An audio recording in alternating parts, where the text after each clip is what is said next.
Hello everyone and welcome to the Huddle's LL League Football Prediction Show. I'm Tim Gross, joined by John Walk and Laura Thompson. And guys, I think I can still feel the sand between my toes from summer vacation at the beach, but fall sports, some of them are underway, and high school football kicks it off this week.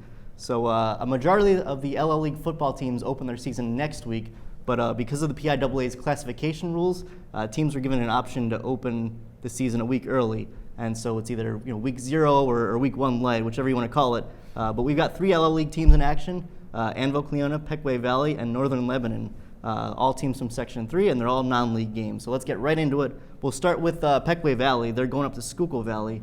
How do you see that one playing out? Yeah, Battle of the Valleys here. Pequea Valley coming off a 6-4 season, and they were this close to making the playoffs the last 2 years. It's a reference to my colleague Dave Byrne shared a joke with Coach Mike Choi at LL League Media Day over a Get Smart reference. Anyway, moving on. Pequea Valley quarterback Jordan Lapp returns. Fullback Connor Hurst is back, as well as a couple offensive linemen to a very solid offense. I like what they have there. And defense, they're debuting a new 3-4 defense, so perhaps Saucon Valley, not having seen that before, will be thrown off a little bit. And if Pequea Valley lives up to the hype, I don't see why they couldn't start the year 4-0, possibly 5-1 overall. So I'm definitely taking Pequea Valley this week. I would have to agree with that. Coach Mike Choi has really instilled a great work ethic in his team, which is very, very young, stacked with underclassmen.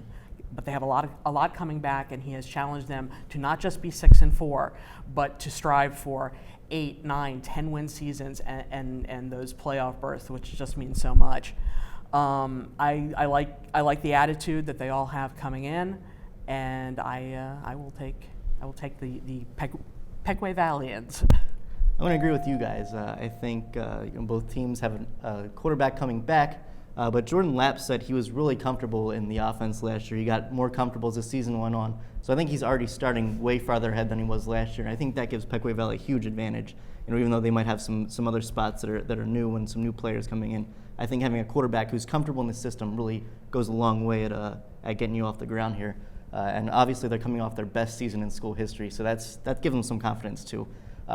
Let's head up to Northern Lebanon. The Vikings are the 2-time defending Section 3 champions, another confident group. They're going up to Pine Grove and opening their season there. What do you guys think of that one? Yeah, and speaking of teams making school history, Northern Lebanon made school history last year by winning its back-to-back Section 3 title. They have another goal this year to get back there and win a playoff game this season. Pine Grove, meanwhile, coming off a 1-9 campaign. And the Vikings, they run that spread offense. They have running back Luke Funk there. They run a 3-3 defense, I should say. There's a bit of questions along the defensive line, but it sounds like they have a lot of speed in the back. And Penn State fans will love this. Northern Lebanon has 2 kids competing at quarterback coming into the season. One of them, last name Daub, first name Michigan. And me being a Penn State grad, as much as it pains me to say it, I'm going to take Northern Lebanon in this one. I have to agree.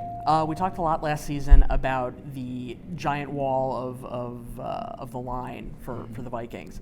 They graduated a lot, but they also brought back a lot of competitive fire, and they have big goals. They want to win that 3rd section championship. And the Cardinals, they were 1-9 last year. Not a lot of information on them out there, so I think I have to stick with Northern Lebanon on this one. I'll agree again. I think, like I said before, Northern Lebanon's very confident. They're going to have a new quarterback. There's some questions on both sides of the ball on the line, but Luke Funk is a really kind of solidifying force in the backfield. I think he'll give them enough to bridge the gap until some of the new guys step up and get their feet underneath them. So I'm going to take the Vikings again. And finally, AnnvilleCleona opening the season hosting Trinity, the Little Dutchman with Coach Matt Gingrich. They were a playoff team last year. Do you think they'll carry that momentum into this year? I'm not so sure. Annville has to replace a lot of its top skill players in offense, and its top 6 tacklers on defense are gone to graduation, so there's some question marks there. Trinity, meanwhile, there's a lot of optimism in that group, despite coming off a 3-7 campaign last year. They have a new quarterback, new set of receivers, and a new offensive coordinator who has an impressive resume with stops at Shippensburg High School, Shippensburg University, and previously having run Carlisle's high-octane offense. So Trinity is going to move the ball in bunches. This might be a high-scoring affair, and I'm going to possibly be different from you two guys and take Trinity on this one on Friday? Well, on the preseason paper, it looks like it could be very, very close. The rankings from Max Preps, Trinity is for number 493 in the state, whereas AC is 506. That's not a big difference. The Shamrocks, obviously, as you said, they've added a new offensive coordinator in Chance Powell, and his new offense is going to be putting up points very quickly. They've compared the new system to Oregon in the NC2A. So the AC defense is just really going to have to be prepared because they're going to be throwing a lot at them. But given that it is preseason, I will still toe the LL line, and I'm picking AC in this one. I'm going to go with Laura and go with the Little Dutchman. Annville's defense had some struggles last year. They gave up some points throughout the season. But I think with both teams coming in with a bunch of new pieces, trying to see who fits where, trying to install, in Trinity's case, a new offense, I think that when all those things are kind of equal, I think home field advantage is a little bit more of a factor, and I'm going to pick Annville with that one. So those are the first 3 picks of the season. Be sure to follow us. We'll be all over social media throughout the season. And check out LancasterOnline.com for complete coverage every Friday.